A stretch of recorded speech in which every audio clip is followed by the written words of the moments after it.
This is Bloomberg Businessweek with Carol Massar and Tim Stenovec on Bloomberg Radio. It does feel like everything that was connected with AI was off and running. It became the buzzword on corporate earnings calls. You had NVIDIA. It's your top performing name in the S&P 500, up about 220%. They make the chips that are needed in the massive amounts of calculations. Just today we had Syrup Tech. It's a startup that makes AI tools to help fashion retailers plan and manage their inventory. They raised about $17.5 million in a funding round. So it's just all in on AI. There's a lot going on. And it's everywhere. I was talking to a banker this morning, and she was saying that when we think about AI, you can't just think about it as generative AI or the chip makers, the foundations. This is something that every company has to have an answer to, and investors are asking that question because the way she put it, you're either going to be a winner or you're going to be roadkill. Right. Oh, that's a really interesting. And people are building out their infrastructure to support it. So our next guest, definitely all in on AI. Delighted to have with us Mandy Long, CEO and board member at Big Bear.AI, joining us on Zoom in Chicago. Mandy, it is, I feel like, the topic. There's two topics this year. It's weight loss drugs and AI. No doubt about it. Tell us about what this year has been like for you guys. Absolutely, and thank you for having me. Yeah. It has been a huge year for AI, and in no small part because of the rollout of ChatGPT, which did celebrate its birthday yesterday.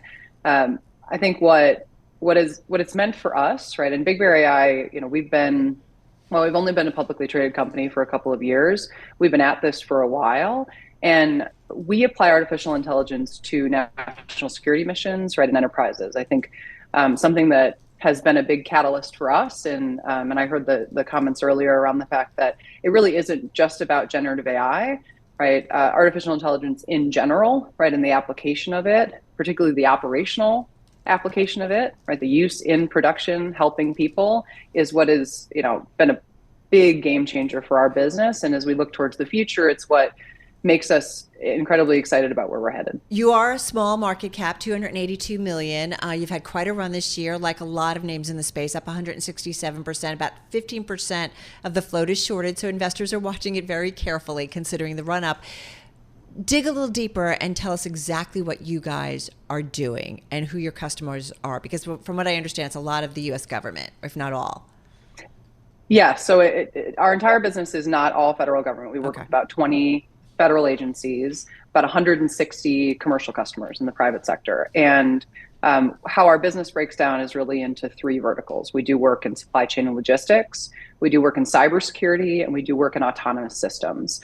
And when you think about those three markets, there's actually a high degree of complementary nature because we're securing supply chains the same way that we're introducing autonomous technology, and AI plays a role in all three of those.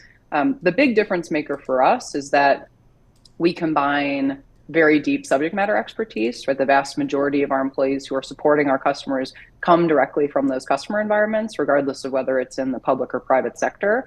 And we pair that with a really open architecture approach associated with solving customer problems. And when it comes to the competitive landscape, where there's still a lot of players who live in, proprietary closed system, pay me support forever, we take a pretty different tactic because for us, it's outcomes. Well, Mandy, you mentioned competition. How do you view the evolution of Big Bear.AI within what still is a very much nascent part of the market? AI is absolutely still in the early days because the difference maker and those who will survive versus those who, I think the words you used were be roadkill, which I think is fair, is going to be whether or not you can do it in production at scale and you can work in an environment that is imperfect. For us, right, I think because of our roots in national security and in working in highly complex and imperfect environments, we have a bit of a leg up there, right, that causes us to stand out relative to the competition. A lot of how we also apply the technology, right? I mentioned open architecture before. That's a really big tenet of how we operate as a business. And I think it plays a big role as you start to think about the implications of applying AI in production, right? As you start to get into those questions of how do you monitor on an ongoing basis as these technologies mature? Mandy, what's interesting as the conversation and narrative has evolved over the year and everybody getting so excited about AI, I laughed, but it truly was on the earnings call. We would just search for AI because every CEO is dropping it in to their press releases or somehow bringing it up for a while. Having said that, help me understand practically whether it's supply chains or cybersecurity or autonomous systems. Like, give me for instance of what you guys do using advanced AI, generative AI, to help a company. Absolutely. So a couple of really specific things that we do. One is we have a very mature portfolio in computer vision, right? So it's an area that I think for the technology industry has been somewhat out of reach for a long time because you needed the compute. We have a solution called Arcus, right? We're partnered with L3 Harris in supporting their autonomous surface vessel fleet. So we do the computer vision at the edge on those vessels to help with vessel identification, weapons, et cetera, right, associated with deployments and missions where you're working in really disconnected and difficult to process environments. We provide CV there.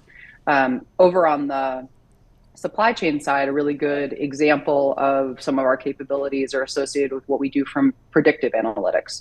We have a solution that we call Dominate, right, that's very focused on geopolitical and macroeconomic forecasting, right, that's applied in an environment today, right, incredibly relevant as you look at the global landscape and your suppliers who are working through very difficult capital deployment decisions associated with still having to deliver end product to a customer in an environment where you can no longer rely on the same turnaround times associated with the assembly process. What's interesting is I hear you talk and I'm thinking, were you laughing at everybody in January when they're like, oh my God, AI? I mean, we know AI has been around for decades, but in terms of this more advanced level, it sounds like, I mean, how long have you guys been working on that? Although it does sound like the processing power, right, has been a newer thing to kind of take it to another level. So I'm just curious, connect the dots for me on that, if you would. Yeah, and the answer is no, by the way, in terms of whether I was laughing at everyone, right? I think this year has been as a technologist, it's a liberating year because I've talked about previously, this idea that I think AI is the new literacy, right? Previously literacy for a long time was held at a high priest and priestess level. It was inaccessible to the masses, and what changed, right, is the idea of literacy empowers and liberates people. I think what's happened this year is the exact same thing is happening with AI, right? We've democratized the ability to interact with these advanced models in a way that it didn't exist, right, a little over 12 months ago.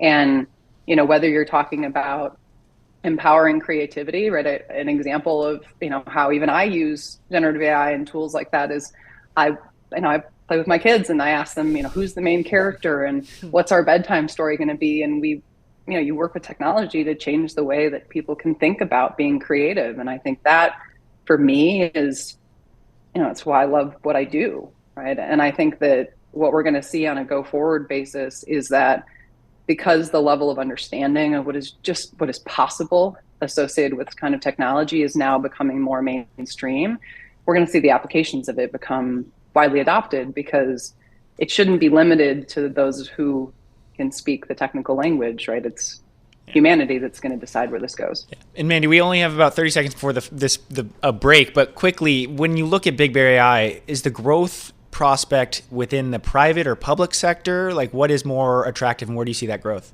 for the company? The answer is both, right? And I would say that because what has changed, particularly over the past 2 years, as we've seen massive disruption in the global supply chain, and we've seen a geopolitical climate, right, that looks like we could be in a new face of a conflict in the coming years, means that both sides of my business are very busy because one needs the other, right, in order to look into the future and be successful. We're talking with Mandy Long, CEO and board member at Big Bear.AI, still with us on Zoom in Chicago. Mandy, you were talking about just before we went and did some news about the importance of both the public and private worlds in terms of your business going forward. Talk to us a little bit more about that. And I know you also made a recent acquisition. Tell us about that and how that kind of feeds into your business and fits into the business growth.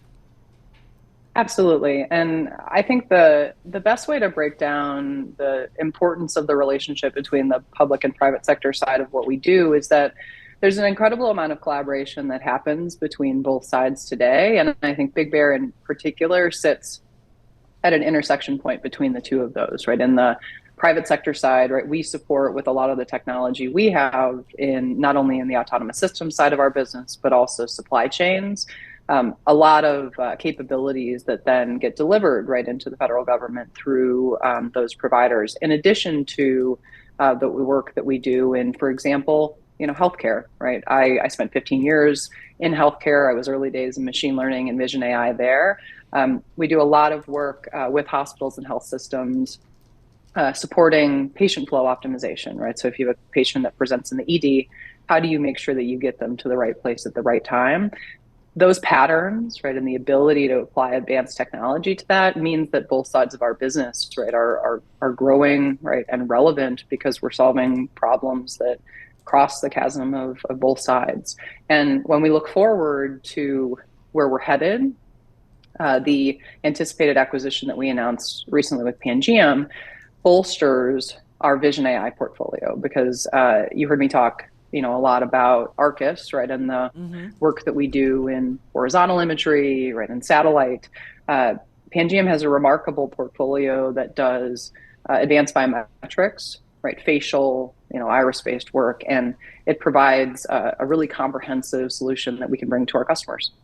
And Mandy, kind of balancing though the utilization of technology, AI, streamlining things, helping work in healthcare and better treat people. But on the flip side, buying a facial recognition company, how does that play into some of the security issues and getting customers and consumers kind of on board with that? Just given, as you mentioned, biometrics is something that's very hotly debated. It very much is, right? And I think it's an important strategic decision, right? And it was not made lightly, right? At Big Bear, we play a very big role, and we use our voice very openly as it relates to talking about the safety and security of AI technology. We're very active, right, in the responsible innovation category, the input associated with how to do regulation at scale. And so when we think about the use of biometrics, I think one of the things that's really important to keep in mind, right, is that in many ways, as a society, we've crossed over a lot of the chasm associated with putting information out there because of the widespread use, right, and multi-year at-scale use of social media. Now, from a kind of where we sit on that spectrum and the role that we play, right, most of the capabilities that when we think about our vision portfolio today, where we're very focused on is not in making autonomous decisions, right? It's in helping to distill and provide decision support for the ultimate customer. So in other words, so you'd be working side by side with a human, where it might come up always in terms of one of your systems saying, hey, here's what we've come up with, but you need to look at it and kind of make some kind of decisions maybe off of it, correct? Because I think human in the loop.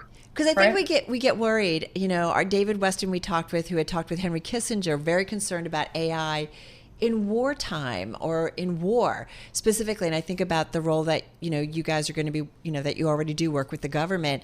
I mean, what are some of the oversights that we need to have though in place to make sure that there isn't some kind of runaway technology? And I'm not trying to be silly and sci-fi, but these things could happen. It's not an unfair question, yeah. Right? And I think you saw in the executive order that came out, the top item is safety and security of AI technology, and that is not for no reason. One of the things that I think we have to keep in mind as a society as well is that we have already passed through the gates of a human being able to individually manage and provide oversight of this kind of technology at scale. We're already an augmented species, right? You have, I'm sure, a phone right on you at all times, or a computer at home. Leveraging technology to help keep those guardrails in place is going to be what's important here, because the traditional processes and paperwork is not going to get us there. And Mandy, one of the things that played out with OpenAI going too fast too soon, I think back to Facebook with Cambridge Analytica. There was this the government was not kind of in the know and regulating these things, and technology companies were able to run rampant. How do you balance that? Because obviously that seemed to be playing out at OpenAI with Sam Altman. So the rate and pace of innovation today has no historical precedent. So I think even looking at those examples, right, it's different now. Look at what has happened with ChatGPT in terms of adoption over the last year, right? There's nothing like it. So as you think about regulation and oversight, I go back to the same core issue, which is that I don't think we're going to get there without tech regulating tech. And that tech needs to be open architecture, right? And it needs to include the open source, and it needs to evolve the way that these models are going to evolve, or, we could get in trouble. But aren't you worried a little bit about open source getting into the wrong hands? There is a philosophical discussion to have around the role of open source versus closed source and the relationship between the two of them. Yeah. There is power in the open source, and the community level of effort associated with the oversight of that provides a scale that does not happen when you have a closed source system with a tight R&D budget. I'm a promoter of the open source. I think that we're finally getting to the place where it's going to become a really relevant part of how we operate as a society because of this pace of innovation. Yeah. But it doesn't come without the need to have guardrails. Well, listen, this was a really cool conversation, and I hope you'll come back, because I'm guessing in 2024 we'll still be talking about generative AI and all that it can do, because as you said, we're really kind of early on in this whole process. Thank you so much. Have a great weekend, great holiday season. Mandy Long, CEO and board member at Big Bear.AI, joining us on Zoom in Chicago. We covered a lot, but I have like a million more questions. I know. I wish we had 2 more blocks to kind of really dig into other things. We'll come back. We'll have her back. All right, folks, you are listening and watching Bloomberg Businessweek right here on Bloomberg Radio.